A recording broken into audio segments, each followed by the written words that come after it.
প্রত্যেকটা কোরআন জবাব দেবে। আল্লাহর কোরআনকে যদি আপনি প্রশ্ন করেন, ও কোরআন আমাদেরকে আপনি বলে দেন কোন ধর্মকে মানলে, কোন ধর্ম অনুসরণ করলে, কোন ধর্মকে মেনে নিলে আমার আল্লাহ খুশি হয়ে যাবে, আল্লাহর জান্নাত পাওয়া যাবে। আল্লাহর কোরআন নিজের ভাষায় জবাব দেবেন, ইন্নাদ-দীনা ইনদাল্লাহিল ইসলাম। আল্লাহর কোরআন নিজের ভাষায় জবাব দিয়ে দিলেন, ও দুনিয়ার বান্দা বান্দিরা, আল্লাহ সবথেকে মনোনীত, আল্লাহ সবথেকে পছন্দনীয়, আল্লাহ সবথেকে নির্ধারিত নির্বাচিত ধর্মের নাম হলো ইসলাম। বলেন সুবহানাল্লাহ। আর একটু জোরে বলে। কোরআনকে আপনি যেদিকে নিয়ে যাবেন, আবার যদি কোরআনকে জিজ্ঞাসা করেন, ও কোরআন একের পর এক আপনি যখন আমাদের বর্ণনা শোনাচ্ছেন, তাহলে একটা কথা আবার আমাদের শুনিয়ে দেন, একটা কথা আপনি আমাদের আবারও জানিয়ে দেন, কার কথা মেনে চললে আল্লাহ পাওয়া যাবে, কার কথা মেনে চললে জান্নাত পাওয়া যাবে, কার কথা মেনে চললে আমার নবী খুশি হবে, একটাবার আপনি আমাদের বলে দেন। আল্লাহর কোরআন তখন সুন্দর ভাষায় নিজের ভাষায় নিজে বললেন, ওয়ামা আতাকুমুর রাসূলু ফাখুযুহু ওয়ামা নাহাকুম আনহু ফান্তাহু। আল্লাহর কোরআন জবাব দিয়ে দিলেন, ও দুনিয়ার মানুষেরা, তোমরা যদি আল্লাহর নবীর কথাটা মেনে নাও, আমার রাসূলুল্লাহর কথাটা মেনে নাও, রাসূলুল্লাহর কথা যদি মানতে পারো, রাসূলুল্লাহর আদেশটা যদি মানতে পারো, রাসূলুল্লাহর নিষেধটা যদি বর্জন করতে পারো, নিঃসন্দেহে আমার আল্লাহ তোমাদের প্রতি খুশি আর রাজি হয়ে যাবে। বলেন সুবহানাল্লাহ। আর একটু জোরে বলে। কোরআন দুনিয়ার জমিনে এসেছে শুরু থেকে শেষ পর্যন্ত। আপনার মনের যেটা ইচ্ছা হয় আপনি কোরআনকে জিজ্ঞাসা করেন, যা পৃথিবীর কোনো পুস্তক বলতে পারে না, অথচ আপনি কোরআনকে যেটাই জিজ্ঞাসা করবেন সেটাই তথ্য আপনাকে দিয়ে দেবে। কোরআন হেদায়েত পাবো কোথায় একটাবার আপনি বলে দেন। আমরা তো জানি হেদায়েত আল্লাহ দিলে যাব, অথচ আল্লাহর কোরআন বলছে হেদায়েত তুমি যদি পেতে হয়, ইন্নাল্লাহা লা ইউগাইয়িরু মা বিকওমিন হাত্তা ইউগাইয়িরু মা বিআনফুসিহিম। আল্লাহর কোরআন শিখিয়ে দিলেন, আল্লাহ কোরআন জানিয়ে দিলেন, ও আল্লাহর বান্দা বান্দিরা, তোমরা যদি হেদায়েত প্রাপ্ত হতে চাও তাহলে তোমরা আল্লাহর দিকে আগিয়ে যাও, আল্লাহর দিকে আগিয়ে যাও। আল্লাহর দিকে আগিয়ে গেলেই আমার আল্লাহ তোমাদেরকে হেদায়েত দেবেন। জোরে বলেন না সুবহানাল্লাহ। এটি জোরে হবে না? কোরআনের আলোচনা অসুবিধা হচ্ছে। কোরআনের একটা অক্ষর যদি আপনি আলিফ উচ্চারণ করেন, একটা অক্ষরের বিনিময়ে আপনি 10টি করে নেকি পাবেন যদি আল্লাহ কবুল করে। তাহলে এখানে কত আয়াত তেলাওয়াত হবে, কত নেকি পাবো, নিজেরাই কোনোদিন হিসেব করতে পারবো না।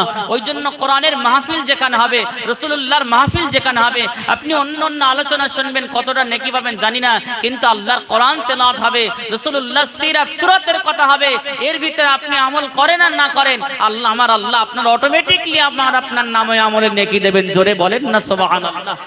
এবারে যদি আপনি আমল করতে পারেন তো বিরাট একটা ব্যাপার।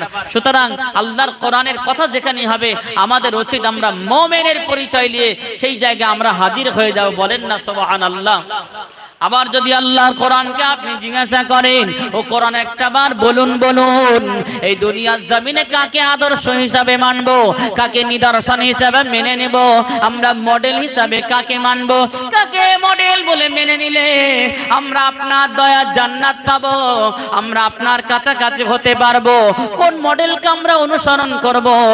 আল্লাহর কোরআন সুন্দর বাক্যে জবাব দিলেন, আল্লাহর কোরআন সুন্দর বললেন, আল্লাহর কোরআন নিজের ভাষায় বলে দিলেন, ও আল্লাহর বান্দা বান্দিরা, ও আল্লাহ পাকের বান্দারা, তোমরা যদি আমার নবীর অনুসরণ করতে পারো, তোমরা যদি আমার নবীর অনুসরণ করতে পারো, নিঃসন্দেহে আমার নবীর অনুসরণ করা মানে আমার নবী তোমাদের জন্য উত্তম আদর্শ, উত্তম নিদর্শন। বলেন সুবহানাল্লাহ। এটা আল্লাহর কোরআনের কথা।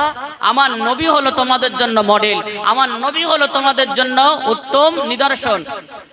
লাকাদ কানা লাকুম ফি রাসূলিল্লাহি উসওয়াতুন হাসানা। আমার আল্লাহ এখানে উসওয়াতুন হাসানা শব্দ বলেছেন। আমার নবী হলেন উচ্চ মর্যাদার, আমার নবী হলেন উত্তম আদর্শ, উত্তম নিদর্শন। লাকাদ কানা, কানা শব্দের দুটো ব্যাখ্যা এখানে এসেছে। কানা শব্দের ব্যাখ্যা আমার নবী আমাদের জন্য আদর্শ, এবং তাদের জন্য আদর্শ ছিল তবে নাই, কাদের তাদের জন্য এখানে বোঝানোর জন্য বলেছেন যারা মুমিন আর যারা মুমিন হবে তাদের জন্য আমার নবী আদর্শ, এবং যারা মুনাফিক যারা কাফের বেঈমান এদের জন্য রাসূলুল্লাহ নিদর্শন ছিল। তবে এখন আর রাসূলুল্লাহ তাদের আদর্শ নাই, তার রাসূলুল্লাহর আদর্শকে ধারণ করতে পারেনি। কেবলমাত্র মুমিনদের জন্য আমার নবী আদর্শ। বলেন সুবহানাল্লাহ। আল্লাহর রাসূল এমন একটা নবী, সেই নবীর ব্যাপারে কোরআনকে যদি জিজ্ঞাসা করেন, ও কোরআন এত কিছু শুনছি রাসূলের ব্যাপারে, একটু আপনি আমাদেরকে শোনান। রাসূল কি, নবীকে কারা মানবে, কেন মানবে, রাসূল কাদের জন্য নিয়ামত, একটু আপনি আমাদেরকে বলে দেন। আল্লাহর কোরআন বলছেন ওয়ামা আরসালনাকা ইল্লা রাহমাতাল লিল আলামিন। আল্লাহর কোরআন জবাব দিয়ে দিলেন, ও দুনিয়ার মানুষেরা, ও নবীর উম্মাত উম্মতিরা, আল্লাহর নবী হলো শুধু তোমাদের নবী নয়, আল্লাহর নবী গোটা বিশ্বের রহমত স্বরূপ করে আমার আল্লাহ এই দুনিয়া জমিনে পাঠিয়েছেন। বলেন সুবহানাল্লাহ।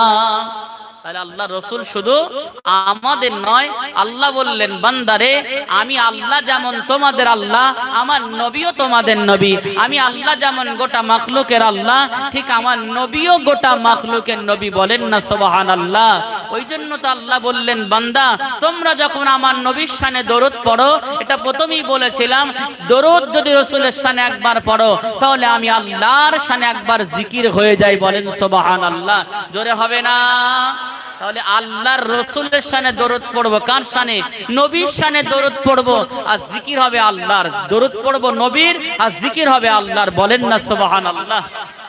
কারণ আল্লাহুম্মা সাল্লি আলা মুহাম্মাদ, তাহলে রাসূলুল্লাহর শানে দরুদ যা পড়ছি, এই দরুদ পড়ার মাঝে প্রথমেই আমাদের কি বলতে? আল্লাহুম্মা। তাহলে আল্লাহর জিকির হয়ে যাচ্ছে আর রাসূলের দরুদও পড়া হয়ে যাচ্ছে। তাই রাসূলুল্লাহর দরুদ পড়লে রাসূলুল্লাহর কাছাকাছি হয়ে যাচ্ছে, রাসূলুল্লাহর মহব্বতের মানুষ হয়ে যাচ্ছে, আর রাসূলের দরুদ পড়তে গিয়ে আল্লাহর জিকির হয়ে যাচ্ছে। সেই জন্য তো আল্লাহ বললেন ইন কুনতুম তুহিব্বুনাল্লাহ, মহব্বত করে ইত্তেবা অনুসরণ করো আমার নবীকে, আমি আল্লাহর ইত্তেবা অনুসরণ হয়ে যাবে অটোমেটিক।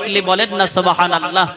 এমন একটা নবী, যে নবীর চেহারা, যে নবীর সুরাত কাফের বেদিন বেঈমানরা দেখলে কালেমা পড়ে নিত, যে নবীর চেহারা সম্পর্কে, যে নবীর সুরাত সম্পর্কে আল্লাহর রাসূলের চাচা যেমন আমরা রাসূলকে মহব্বত করি, নবী দিবস দিয়েছে রাসূলকে মহব্বত করি, অথচ নামাজ পড়ি না।